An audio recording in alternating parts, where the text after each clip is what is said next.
ರಾಜಮೌಳಿ ಮತ್ತು ಮಹೇಶ್ ಬಾಬು ಅವರ ಬಹುನಿರೀಕ್ಷಿತ ಸಿನಿಮಾದ ಟೈಟಲ್ ಟೀಸರ್ ಲಾಂಚ್ ಕಾರ್ಯಕ್ರಮಕ್ಕೆ ಬರೋಬ್ಬರಿ ಸಾಕಷ್ಟು ಖರ್ಚಾಗಿದೆ. ರಾಮೋಜಿ ಫಿಲ್ಮ್ ಸಿಟಿಯಲ್ಲಿ ಅದ್ದೂರಿಯಾಗಿ ನಡೆದ ಈವೆಂಟ್ಗೆ ಪ್ರಿಯಾಂಕಾ ಚೋಪ್ರಾ, ಶ್ರುತಿ ಹಾಸನ್ ಮುಂತಾದವರು ಭಾಗವಹಿಸಿದ್ರು. ಒಂದು ಸಣ್ಣ ಚಿತ್ರವನ್ನೇ ನಿರ್ಮಿಸುವಷ್ಟು ಹಣವನ್ನ ರಾಜಮೌಳಿ ತಮ್ಮ ಸಿನಿಮಾದ ಪ್ರಚಾರಕ್ಕೆ ಸುರಿದಿರುವುದು ಅಚ್ಚರಿ ಮೂಡಿಸಿದೆ. ರಾಜಮೌಳಿ ಅವರು ಪ್ರತಿ ಸಿನಿಮಾದಿಂದ ಸಿನಿಮಾಗೆ ಅದ್ದೂರಿತನವನ್ನ ಹೆಚ್ಚಿಸುತ್ತಾ ಹೋಗ್ತಾರೆ. ಬಾಹುಬಲಿ ಸಿನಿಮಾ ಹಿಟ್ಟಾದ ಬಳಿಕ ಬಾಹುಬಲಿ 2 ಸಿನಿಮಾನ ಮತ್ತಷ್ಟು ಅದ್ದೂರಿಯಾಗಿ ತಂದರು. RRR ಚಿತ್ರದ ಪ್ರಚಾರಕ್ಕೆ ಅವರು ಮಾಡಿದ ತಂತ್ರಗಳು ಒಂದೆರಡಲ್ಲ. ಈಗ ವಾರಣಾಸಿ ಚಿತ್ರವನ್ನ ಅವರು ನಿರ್ದೇಶನ ಮಾಡುತ್ತಿದ್ದಾರೆ. ಇದರ ಟೈಟಲ್ ಟೀಸರ್ ಲಾಂಚ್ಗೆ ಅದ್ದೂರಿ ವೇದಿಕೆ ನಿರ್ಮಾಣ ಮಾಡಲಾಗಿತ್ತು. ಈ ಈವೆಂಟ್ಗೆ ಖರ್ಚಾದ ಹಣ ಕೇಳಿದ್ರೆ ಶಾಕ್ ಆಗೋದು ಗ್ಯಾರಂಟಿ. ರಾಜಮೌಳಿ ಅವರು ಇದೇ ಮೊದಲ ಬಾರಿಗೆ ಟಾಲಿವುಡ್ ನಟ ಮಹೇಶ್ ಬಾಬು ಜೊತೆ ಕೈಜೋಡಿಸಿದ್ದಾರೆ. ಈ ಸಿನಿಮಾಗೆ ಅದ್ದೂರಿ ಈವೆಂಟ್ ಮಾಡಲಾಗಿದೆ. ಹೈದರಾಬಾದ್ನ ರಾಮೋಜಿ ಫಿಲ್ಮ್ ಸಿಟಿಯಲ್ಲಿ ಅದ್ದೂರಿಯಾಗಿ ಕಾರ್ಯಕ್ರಮ ಆಯೋಜನೆ ಮಾಡಲಾಗಿತ್ತು. ಈ ಈವೆಂಟ್ಗೆ ಸಾವಿರಾರು ಮಂದಿ ಸೇರಿದ್ದರು. ಯಾರಿಗೂ ತೊಂದರೆಯಾಗದಂತೆ ಈವೆಂಟ್ ಮಾಡಲಾಯಿತು. ಇದಕ್ಕೆ ಖರ್ಚಾಗಿದ್ದು ಬರೋಬ್ಬರಿ 27 ಕೋಟಿ ರೂಪಾಯಿ ಎನ್ನಲಾಗಿದೆ. ರಾಜಮೌಳಿ ಅವರು ಈವೆಂಟ್ಗೆ ಸಾಕಷ್ಟು ದಿನಗಳ ಸಿದ್ಧತೆ ಮಾಡಿಕೊಂಡಿದ್ರು. ವೇದಿಕೆ ನಿರ್ಮಾಣಕ್ಕೆ LED ಸ್ಕ್ರೀನ್ ಹಾಕಲು 8 ಕೋಟಿ ರೂಪಾಯಿ ಖರ್ಚಾಗಿದೆ ಎನ್ನಲಾಗಿದೆ.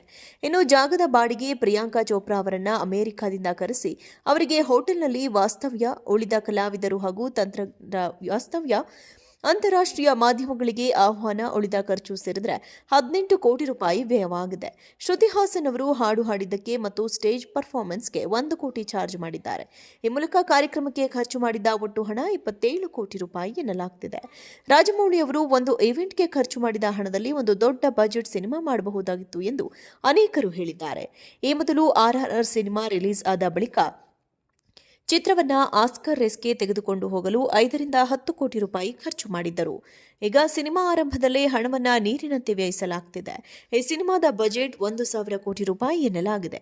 2027ರಲ್ಲಿ ಸಿನಿಮಾ ರಿಲೀಸ್ ಆಗುವ ಸಾಧ್ಯತೆ ಇದೆ. ರಾಜಮೌಳಿ ಮತ್ತು ಮಹೇಶ್ ಬಾಬು ಅವರ ಬಹುನಿರೀಕ್ಷಿತ ಸಿನಿಮಾದ ಟೈಟಲ್ ಟೀಸರ್ ಲಾಂಚ್ ಕಾರ್ಯಕ್ರಮಕ್ಕೆ ಬರೋಬ್ಬರಿ ಸಾಕಷ್ಟು ಖರ್ಚಾಗಿದೆ. ರಾಮೋಜಿ ಫಿಲ್ಮ್ ಸಿಟಿಯಲ್ಲಿ ಅದ್ದೂರಿಯಾಗಿ ನಡೆದ ಈವೆಂಟ್ಗೆ ಪ್ರಿಯಾಂಕಾ ಚೋಪ್ರಾ, ಶ್ರುತಿ ಹಾಸನ್ ಮುಂತಾದವರು ಭಾಗವಹಿಸಿದ್ರು. ಒಂದು ಸಣ್ಣ ಚಿತ್ರವನ್ನೇ ನಿರ್ಮಿಸುವಷ್ಟು ಹಣವನ್ನ ರಾಜಮೌಳಿ ತಮ್ಮ ಸಿನಿಮಾದ ಪ್ರಚಾರಕ್ಕೆ ಸುರಿದಿರುವುದು ಅಚ್ಚರಿ ಮೂಡಿಸಿದೆ. ರಾಜಮೌಳಿ ಅವರು ಪ್ರತಿ ಸಿನಿಮಾದಿಂದ ಸಿನಿಮಾಗೆ ಅದ್ದೂರಿತನವನ್ನ ಹೆಚ್ಚಿಸುತ್ತಾ ಹೋಗ್ತಾರೆ. ಬಾಹುಬಲಿ ಸಿನಿಮಾ ಹಿಟ್ಟಾದ ಬಳಿಕ ಬಾಹುಬಲಿ 2 ಸಿನಿಮಾನ ಮತ್ತಷ್ಟು ಅದ್ದೂರಿಯಾಗಿ ತಂದರು. RRR ಚಿತ್ರದ ಪ್ರಚಾರಕ್ಕೆ ಅವರು ಮಾಡಿದ ತಂತ್ರಗಳು ಒಂದೆರಡಲ್ಲ. ಈಗ ವಾರಣಾಸಿ ಚಿತ್ರವನ್ನ ಅವರು ನಿರ್ದೇಶನ ಮಾಡುತ್ತಿದ್ದಾರೆ. ಇದರ ಟೈಟಲ್ ಟೀಸರ್ ಲಾಂಚ್ಗೆ ಅದ್ದೂರಿ ವೇದಿಕೆ ನಿರ್ಮಾಣ ಮಾಡಲಾಗಿತ್ತು.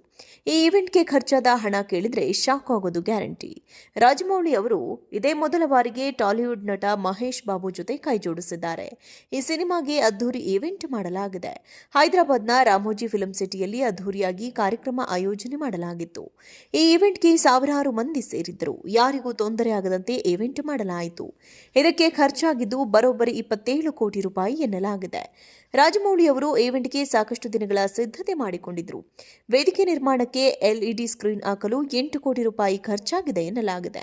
ಇನ್ನು ಜಾಗದ ಬಾಡಿಗೆ ಪ್ರಿಯಾಂಕಾ ಚೋಪ್ರಾ ಅವರನ್ನ ಅಮೆರಿಕದಿಂದ ಕರೆಸಿ ಅವರಿಗೆ ಹೋಟೆಲ್ನಲ್ಲಿ ವಾಸ್ತವ್ಯ, ಉಳಿದ ಕಲಾವಿದರು ಹಾಗೂ ತಂತ್ರಜ್ಞರ ವಾಸ್ತವ್ಯ, ಅಂತಾರಾಷ್ಟ್ರೀಯ ಮಾಧ್ಯಮಗಳಿಗೆ ಆಹ್ವಾನ, ಉಳಿದ ಖರ್ಚು ಸೇರಿದ್ರೆ 18 ಕೋಟಿ ರೂಪಾಯಿ ವ್ಯಯವಾಗಿದೆ. ಶ್ರುತಿ ಹಾಸನ್ ಅವರು ಹಾಡು ಹಾಡಿದ್ದಕ್ಕೆ ಮತ್ತು ಸ್ಟೇಜ್ ಪರ್ಫಾರ್ಮೆನ್ಸ್ಗೆ 1 ಕೋಟಿ ಚಾರ್ಜ್ ಮಾಡಿದ್ದಾರೆ. ಈ ಮೂಲಕ ಕಾರ್ಯಕ್ರಮಕ್ಕೆ ಖರ್ಚು ಮಾಡಿದ ಒಟ್ಟು ಹಣ 27 ಕೋಟಿ ರೂಪಾಯಿ ಎನ್ನಲಾಗ್ತಿದೆ. ರಾಜಮೌಳಿ ಅವರು ಒಂದು ಈವೆಂಟ್ಗೆ ಖರ್ಚು ಮಾಡಿದ ಹಣದಲ್ಲಿ ಒಂದು ದೊಡ್ಡ ಬಜೆಟ್ ಸಿನಿಮಾ ಮಾಡಬಹುದಾಗಿತ್ತು ಎಂದು ಅನೇಕರು ಹೇಳಿದ್ದಾರೆ. ಈ ಮೊದಲು RRR ಸಿನಿಮಾ ರಿಲೀಸ್ ಆದ ಬಳಿಕ ಚಿತ್ರವನ್ನ ಆಸ್ಕರ್ ರೇಸ್ಗೆ ತೆಗೆದುಕೊಂಡು ಹೋಗಲು 5 ರಿಂದ 10 ಕೋಟಿ ರೂಪಾಯಿ ಖರ್ಚು ಮಾಡಿದ್ದರು. ಈಗ ಸಿನಿಮಾ ಆರಂಭದಲ್ಲೇ ಹಣವನ್ನ ನೀರಿನಂತೆ ವ್ಯಯಿಸಲಾಗ್ತಿದೆ. ಈ ಸಿನಿಮಾದ ಬಜೆಟ್ 1,000 ಕೋಟಿ ರೂಪಾಯಿ ಎನ್ನಲಾಗಿದೆ. 2027ರಲ್ಲಿ ಸಿನಿಮಾ ರಿಲೀಸ್ ಆಗುವ ಸಾಧ್ಯತೆ ಇದೆ.